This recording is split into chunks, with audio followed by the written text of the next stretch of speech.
Hey, I'm Tom, And I'm Josh. and this is the Blockcast. We're LEGO fans. Click. Hello, and welcome back, everyone, to another Ultimate LEGO Leaderboard. Board. Now, if you're unfamiliar with how this works, we do break down sets that we choose. It doesn't have to be current sets, it could be retired sets, it could be obscure sets, it could be sets from a long time ago. And we have a series of 15 categories that we choose. We're not going to go through every one of them. You'll be able to see them in a moment, in which we break down how the sets can easily make up 600 points. Josh giving them up to 300, I give them up to 300, and then we put them on an ultimate board that we will continue going forward for every set that we review. Josh, are you excited for today's episode? I actually am very excited for today's episode. I think that this is going to be a good one. I don't want to get ahead of myself here, but I feel like this one might be one of our highest ranking sets yet. So I'm very interested to see where the dice land. And you're probably wondering, well, what set are we reviewing today on the Ultimate Lego Leaderboard board? And let me fill you in because we are hopping into Dungeons and Dungeons and Dragons Red Dragons. Dragon Tale. Oh my God. Oh, Dungeons and Dragons Red Dragon Tale, set 21348, has 3,745 pieces. You have to be 18 plus in order to play, and it's from the Ideas line. When I saw this set, I thought it was wow, they really took the time and did this right. yes. Just initial impression out the box, like take away the Dungeons and Dragons name, and this could fit easily into the Castle series. That dragon is imposing. Like there is a lot of immediate wow just in seeing this. But I think where it shines is when you gonna dive in and get really into the set. So I'm excited to see how our ratings kind of play out through this. So Tom's kind of giving us a look of the different areas, the different components of the set, because it is, in fact, built in a modular style with a lot of different components kind of coming together, which I think is a very smart choice. So I think that this one's going to be a lot of fun. I agree. Let's get into a little bit about what our Ultimate Lego Leaderboard board is all about. We talked about it's based on 15 categories. You can see the category on the left and the description on the right. Feel free to screenshot or pause the video to understand why we're breaking it down into each different category. But if we were to just base it on if we like it or not, that's not as much fun. What we Yeah. do is we preliminary choose 7 or 8 of them, and we go through them on our own because if we were to do them all together, this episode would be 3 hours long. And Josh and And I you would be ultimately bored, bored, bored. bored, bored. So we decided to predetermine some categories, and then some categories we're going to So go over with you, leading to our total points each, and then final points to add it to the ultimate Lego leaderboard. Um, Now, I believe the most recent addition to the Ultimate Lego Leaderboard board is the mini figure vending machine from our last episode. If you haven't watched it, go check it out. It took third place with 352 points. It is the second ranked lowest set for me and the second ranked highest set for Josh. So if you're going to see where this episode goes, it's the idea that we have differing opinions, and that's what makes this fun. yes. But the cool thing And I is think, that, go ahead, Josh, I'm sorry. yeah, no, I was going to say going into this, one, Tom has already preliminary ranked this almost higher than the minifig vending machine. But even more interesting from the jump, our ratings are not so far off. When we started the vending machine, Tom's score was about half of what mine was going into it. Here, we've only got a swing of about 20 points or so. So it's not that big. I'm very interested to see where it goes from here. Yeah. Now remember, if you want to follow along in the comments down below, choose how many points you want to give to each category and let us know your total points and where it falls under your ultimate Lego leaderboard board. Now today, let's begin with design. Now we both have it at 0. Josh, tell me about the design. What do you think? I think the design of this set is very strong. I mentioned it can very easily fit into kind of the castle or the knight's theme. It has that. There's a lot of bright, vibrant colors that help draw your eye. That red dragon really kind of captures that experience. Like when you walk into a room, there it is. You immediately notice it. Whereas some of the castle sets can be mostly just gray. This has the pop of green, has the pop of red, and that purple, while not very widely used in the set, also kind of captures the eye.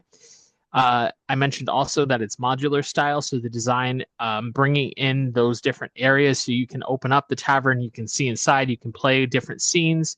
I think is very smart and not just play with it like a dollhouse from the back. Um, the the elements all come together. We have spiral staircase, we have dungeons, which it is Dungeons and Dragons. I would hope that there's a dungeon. So there's a lot of very well designed components in this set. So I am going to out the gate jump in, and I am going to give this a 17. Wow, you went really high, but to be Uh, honest, I see your opinion. In terms of the design, they could have been lackluster. Like, yes, there could be a little bit more detail, but you also have to remember, and we'll get into this in a little bit, the value for money, in terms of the amount of pieces that they have in order to tell the story, to tell the what you're looking at, right?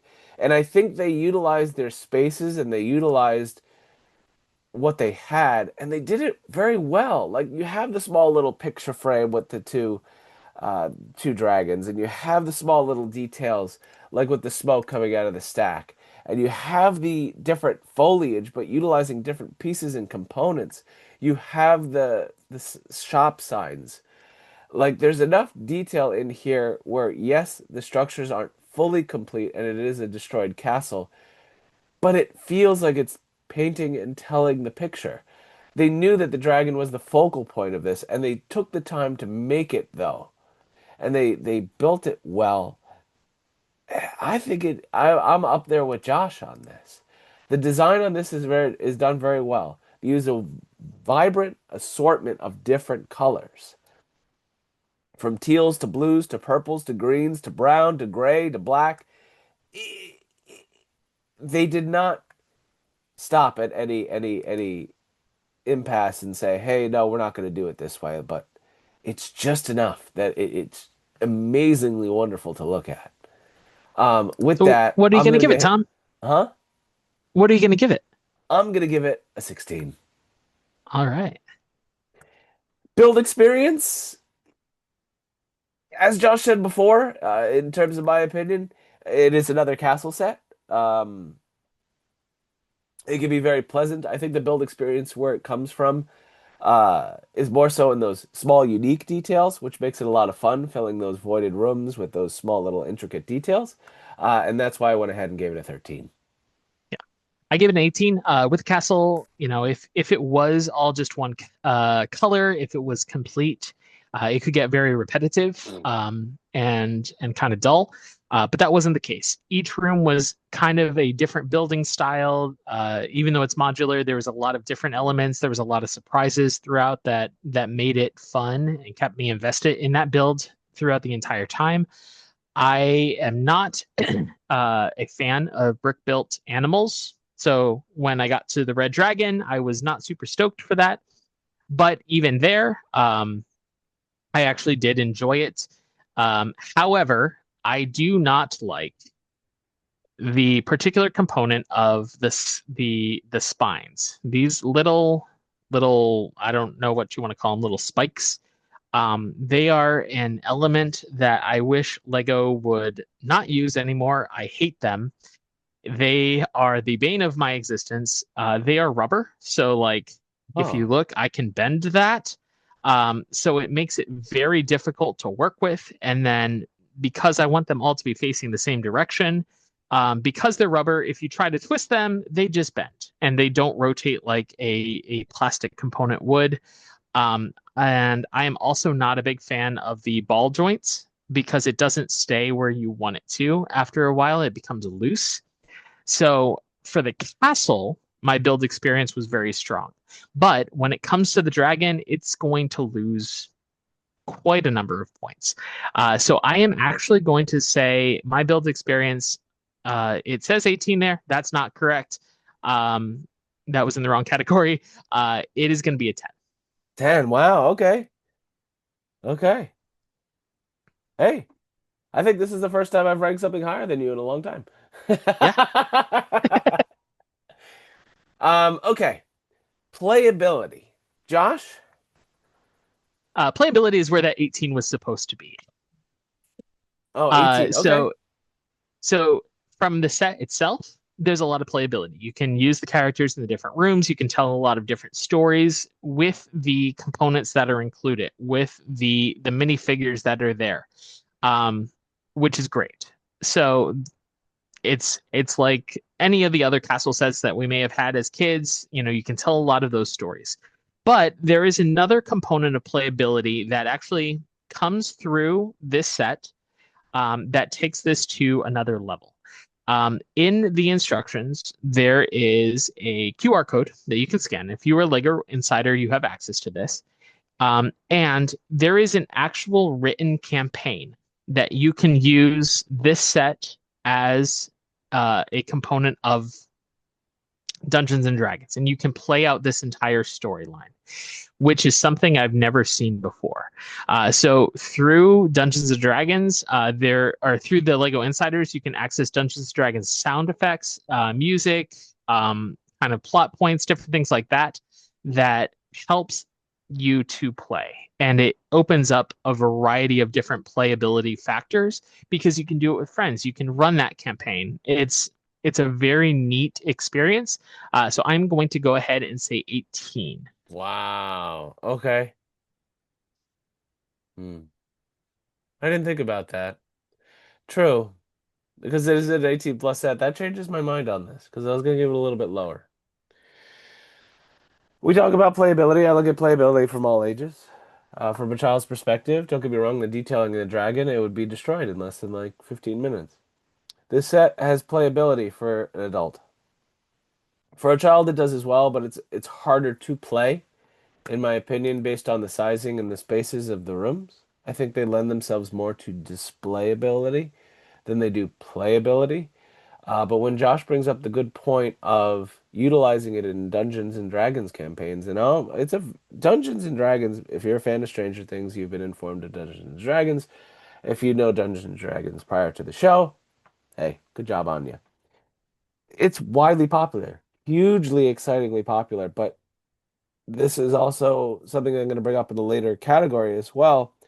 But literally, this, I'm going to talk about this more so in expandability as well. Lego is a great resource for Dungeons and Dragons, especially if you're setting up campaigns and buildings and figures, because you can literally you have them and you can just build them rather than most Dungeons and Dragons are hand-painted miniature plastic or metal models on a tabletop with a game master telling you all about the story. With Lego, it just makes it so much easier because you just have an infinite amount of building opportunities that you can add to your storyline. So that has changed my opinion on the playability of this set from a less of a child's perspective, but more so an adult's perspective and early teen perspective on the idea of a storyline campaign. So I'm going to give this a 16 for playability. I was going to give it lower, but Josh has reminded me that there is playability in this, but in a different way. Value for money. I talked So this about is a high price point to start. However, you have to look into what all you get with it. So the price for this one, I think if you close out of that, Tom, I think it's 370, yes, 360, 360. 360. But you're getting 3,745 pieces. So I believe that comes out to about 9 cents per piece, Yep. which is pretty amazing in its own right. The For fact that it's technically an also intellectual property right set. for an IP set, that is quite phenomenal. Plus, you get all of the extras, right? That don't come with any other Lego set that I know of. That campaign, so the curated soundtrack and all of the digital extras that come included once you purchase this set has to go toward that value as well. So I'm going to go ahead and I'm going to give it a 19 for value. It's a high Hmm. price point, but I can't think of another set that deserves a price of that nature for the number of pieces, the number of things that you get with it, True. for an Now, IP even. for me, it's the idea, and I talked a little bit about this when we were talking about the Lego vending machine. Lego vending machine, which is a non-IP'd intellectual property set, um, came out to 13 cents per piece. And then you look at a set like this, where how incredible it is, and all the minifigures that you get, and the playability that you receive, and the expandability is endless. This is a very fun set to display, a very fun set to play, a very fun set if you enjoy minifigures. Josh explained the online portion of it as well. Just don't get me wrong, it is $360, and it is, in terms of Lego, you can't say it is a fair price because $360 for someone that wants it, but that doesn't necessarily, it can be expensive for those that are out there. So, in terms of price point, in terms of value compared to other sets, and for the value of what you get out of it. Now, remember, you can also build your own Dungeons and Dragons with the Lego you already have in existence. Um, but this allows you to open up that creativity. So I'm gonna go up there and I'm gonna give it a 17 out of uh, 20 for value for money. Nostalgia, You personal. surpassed Lego vending machine, Tom. I did. I had 142 points for Lego Vending Machine. I am now officially at 143 points for Dungeons and Dragons. Nostalgia and personal attachment, Josh. Did you ever play Dungeons and Dragons as a child? No, when you said those of you that have watched Stranger Things are aware, that is where my introduction to Dungeons and Dragons kind of started. I didn't know anything about it. I don't know the characters. I don't have any kind of personal relationship with it. For me, just again, out the box, this is a castle. I like castles. I like foliage. I like castles that are overgrown with foliage and have small taverns built into the side. It has a dock. I like water. So those components kind of It drew has a me to this dock. set. But I was not at all interested in it because of the Dungeons and Dragons name. I did not like the idea of the brick built dragon because dragons are not my thing, also. So actually, from nostalgia, personal component, this set gets a 5. Five. Lowest score so far with Josh here, everybody. Just want to point that out.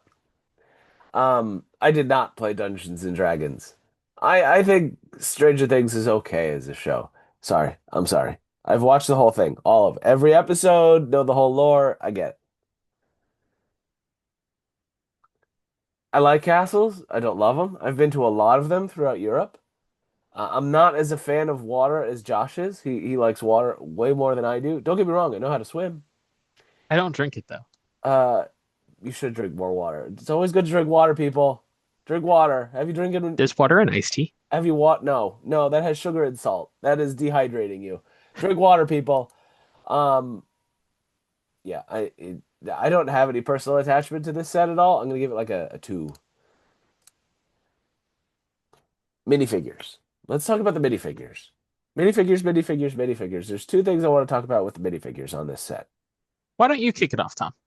Um, I don't know. This is gonna be it's gonna contrast itself a little bit. So the minifigures in this set are good. I don't consider the monsters minifigures. I don't. Any minifigure has the legs, the torso, and the headpiece. The minifigures in this set are good, but they're not the best. And you're thinking, well, you rated the set so high. There's a reason.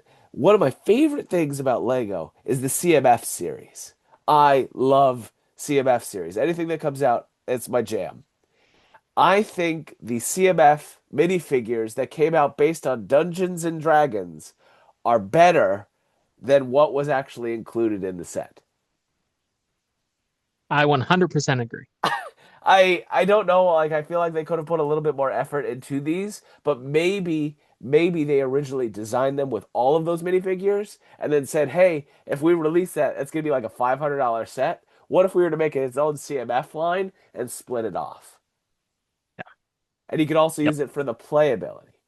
So the minifigures compared to the CMF line, I think I would take the CMF minifigures and include them in this set and add them to the conjunction and whatever have you.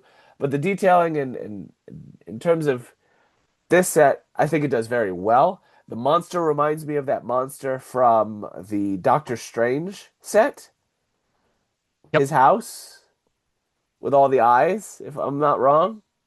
Nope. Instead of the That's eyeballs, what I was reminded of. tiny eyeballs, they have like little tentacle things. Um, So in terms of it being compared to the CMF series, I think they're okay. The minifigures are nice. We have a skeleton. We've seen skeletons before. I don't like the new skeletons with the droid arms. I like them with the loose flappy arms. Don't know why. That's just my preference. I'm gonna give the minifigures on this a 10. Josh? I am in a similar boat here. So, first off, I don't consider the monsters minifigures. Nope. Um, I don't consider the skeletons to be minifigures either, even though I guess technically they are. But they are generic and there's nothing that sets it apart from any other skeleton. So, taking all that aside, we are left with 5 minifigures for this set, which is a pretty low number. Uh, Considering the price point, and again, I did say it was high value, but that came from things other than the minifigures. I think they chose these 5 because they represent each of the different classes that you can be in Dungeons and Dragons. Again, pretty ignorant to how that all is, so I don't want to speak on that too much. Their design is pretty cool. There's some interesting molds, there's some interesting accessories and things like that. The minifigures that are included do look good. I 100% agree with Tom. The CMF series and Dungeons and Dragons uh, were fantastic in terms of variety and things like that. Would have loved to have seen more incorporated into this, but they weren't. So we're just judging it based on this. I am going to say for minifigures, 9. Yep. Innovation, I gave it a 6. The sole reason being we've seen castles, we've seen dragons, and we've seen boat docks before. But this is not really using anything that we haven't seen before. It's more so a collaboration of things that we've seen before, and that's why I gave it a Yeah, 6. yeah. I gave it a little bit higher. In terms of the build and stuff, it's pretty basic. And I would have ranked it lower. But bringing in those digital components. Now, obviously, the smart brick is a thing now, so Lego and technical digital are combining together. But before the smart brick, to have inclusion of a digital component for this set, I think is pretty innovative. But it's not enough to make the set stand on its own. If you took away that component, it's a castle that brings different areas together and is modular and stuff like so that is not particularly innovative in my mind. Brick built characters have existed in many different realms. We've seen it in Marvel, we've seen it in Star Wars. Again, I think it would be more innovative if those were not necessarily brick built, but more like the Jurassic Park dinosaurs and molded. So I don't think that's particularly innovative. So I gave 11.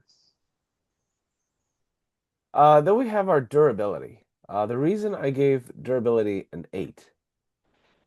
When you display this or put it on a coffee table, the amount of things that can just catch, especially the flagpoles, the dragon, The anything Age like of the Ultron trees. tentacles, the trees, the minifigures, I just feel like this is a set that can snag on something, and you can easily lose a flame or a flag or a piece of a tree easily off of this set because there are just so many extruding pieces Yeah. off of this set. And if this was to fall, I granted any set to fall, but if like the dragon was to fall over onto the rest of the set, there's so many exterior components that are just held on by one stud.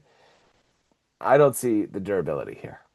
No, durability is very low. I already showed you how the dragon's tail doesn't stay in place, but I also cannot pick up the dragon most times without his jaw just coming off. It is attached very peculiarly, not even a full stud is connecting his jaw.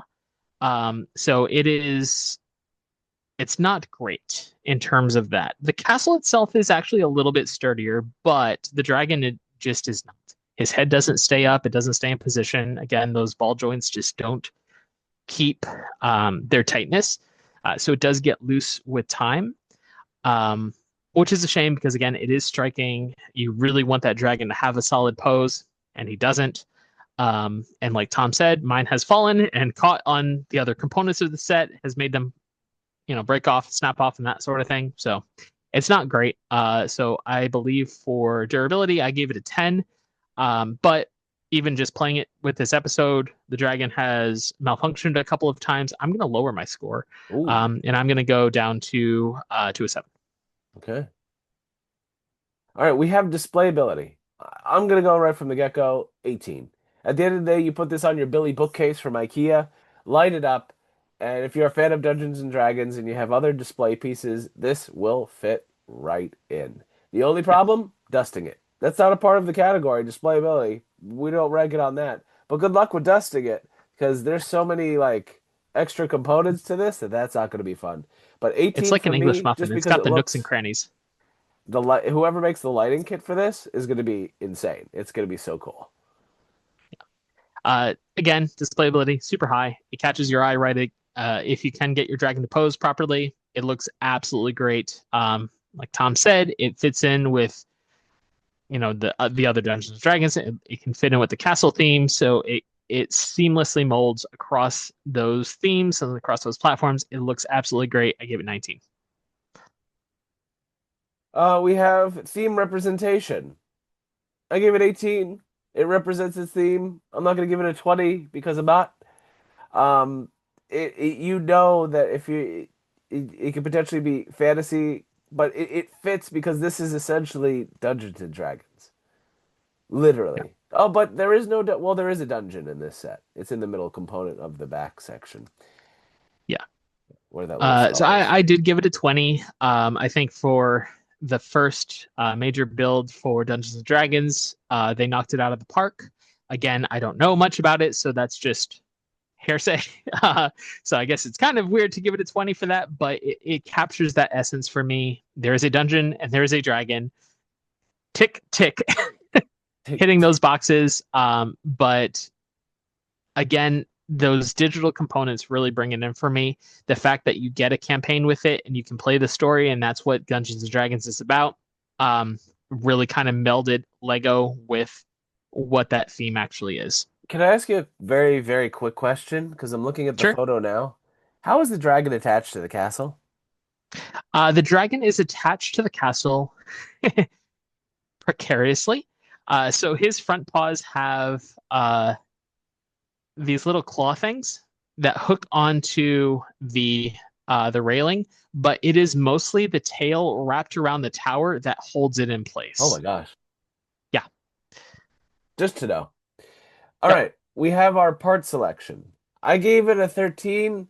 The reason I gave, and this is high for me, I didn't see really anything unique compared to like the wings, some of the rubber tail components. I've seen a lot of the plant foliage before. We've seen a lot of this before. It was the coloring of the pieces that you Yep. get. That's 100%. that's where it came in for me. And that's why I gave it a 13 was the more so the color selection rather than the part selection of the parts. Yeah. I get 15. Similarly, a lot of the components have been seen before, not necessarily in those colors.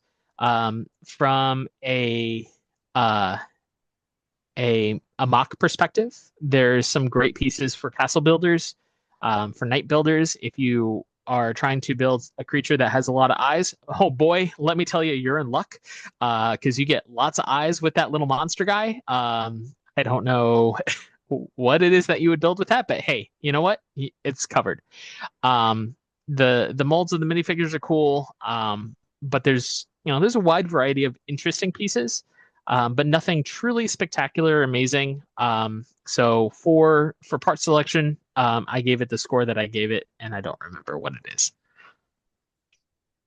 15. 15. Instruction quality.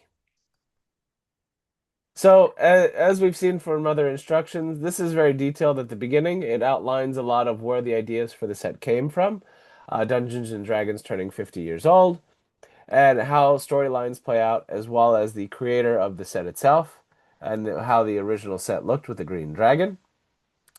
They explained a little bit about how Dungeons and Dragons work.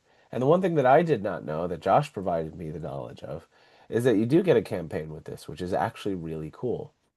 Um, and the nice thing about the instructions in this capacity, they're explaining Dungeons and Dragons to those that are unfamiliar with it, that might like the castle theme of Lego, but have never really played Dungeons and Dragons, which also falls into their lore of castles. So if they wanted to take their Lego sets further, they potentially could create their own Lego Dungeons and Dragons castle story, external of this. And this is where I really like the beginning of these instructions. But then as you go on outside of this, they talk about the cards and the books that you can follow along and the different characters that you have. But once you get out of that, the instructions really don't give you much more than that. And that's why I went ahead with my instruction quality. It's more so less for the instructions themselves and more so for the informing those of what Dungeons and Dragons is. I'm gonna give it a 12 because I thought they could do a little bit more within the instructions, but they did a great job telling you up front. Josh? So I'm going to give it even a little bit higher, though normally I do like the blurbs throughout the build experience to kind of explain things. I think they did a great job of explaining everything kind of upfront. It's what 17 pages before you get into the actual build. It's almost its own like Yep. little book. But another reason that I'm going to rank this so high is the cover. The cover art is beautiful. Um, this is something we don't see much anymore with Lego manuals that are kind of pretty plain when it comes to the cover image. Like just as an example, a recent one, the Stone Dragon, is just the set on a plain background. This doesn't show the set at all. It starts to tell the story. So the instructions themselves are a part of the experience that I think really, really kind of captures it. It is multiple books, so each book has a little bit of a different design as well, which I thought was equally cool. I am going to give the instructions a 17. Wow, you went high. Okay, expansion potential. We're Josh and I are in the same ballpark. This has great expansion potential, but you want to know where I see it going? Do you remember when Lego used to make their own board games? Yeah, They were okay. This has great, like, there's a thing called Warhammer, and Warhammer is kind of like Dungeons and Dragons, where you create your own figures and it's like you put it on a board. But Dungeons and Dragons, you can create a whole campaign and a map and everything, but you can just use Lego, and this is it. They can release set after set about different campaigns and release books and partner with Dungeons and Dragons and have books and books of stories and adventures utilizing Lego. And then we saw the CMF series, and the CMF series was incredible, where they gave you so many cool characters, and they were highly sought after. You can never find them at the store. This is why I gave it an 18. I see great expansion potential in this, and I know this set did well. yeah. Everything Tom said is true. I gave it a 19 just because I do see that there is a lot of expansion potential. Kind of across the realms of different playability. But yeah, same general idea. In terms of exclusive elements, there's not a Really, lot. just the minifigs. It's really Yeah, just the minifigures. Everything else is more so that we've seen before or utilized in a different capacity. So I'm gonna give that a 7. At the end of the day, unique prints, molds. Maybe I'm gonna go a 6, not even a 7. Josh? I agree 100%. I'm also going to say I'm going to stick with your original 7, because the minifigures are pretty unique, exclusive. We've seen the cloth wings before, but this is really big. And I don't know that outside of the Ninjago series, we've seen dragon wings of that size. So for Mox, that could be pretty cool, and pretty exclusive. Um, the images are stickers; they're not printed bricks, so I can't give it higher for those little details. They're nice to have, but they're stickers. So yeah, I'm gonna stick with 7. And now it's time for the wow factor. Yeah, How wow is this to you, Josh? this is pretty wow. You know, taking away some of the elements, and as long as your dragon hasn't fallen off and knocked all of your trees down and everything like that, you walk in, you see this, it immediately catches your eye. It's very large, it's very good looking. Um, there's pretty big wow. And then if you're the builder, if you're the owner of it, that additional wow, like I've harped on it on again and again that you get a campaign with it, that you can actually play your own stories. That to me is truly wow. I am gonna give the set a 19. True. But remember, this is not World of Warcraft. This is the wow of the Ultimate Lego Leaderboard board. 19 is high. I'm gonna be very close to you on that. I'm probably gonna give you the same thing. I'll give it a 19. When you walk in a room and this captures your, not 17. This captures your eye just based on just the dragon alone. But then everything else is so detailed because you get the different color aspect of it. It just makes it Yeah. so fun to look at, and there's so much intricate detail that it's the lean in factor. If it makes you lean in, then it's captured your attention, and this has made me lean in. So Yep. I'm gonna give it a 19. I share my opinion with Josh. Imagine the lighting kit on this, lighting up that dragon from underneath, just totally decimating this town. Incredible. But now, do you know what time it is? It is It's time to time to see. see where Dungeons and Dragons, the Red Dragon something ranks. My total points was 192. Josh, you have 193 points. You didn't add my 19 in there. Oh, whoops. My bad. 212. I apologize. My bad. All right, so I had 192 points. Josh has 212, giving it a total points of 404. Let's see where it ranks for the ultimate Lego leaderboard board. I think it's going to be pretty high. Oh, look at that.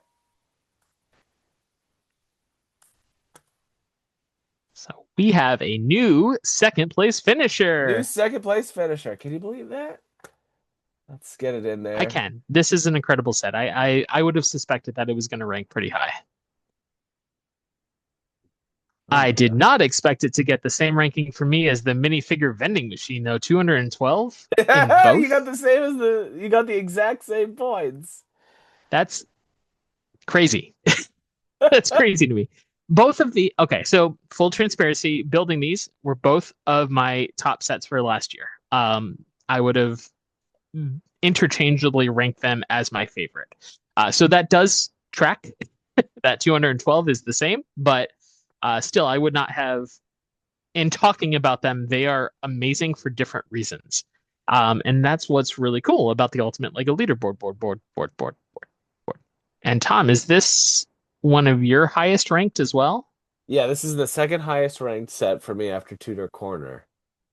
All right. I just think they took the time and they did it well, and they didn't, and it's gonna sound funny, but they didn't cut the budget.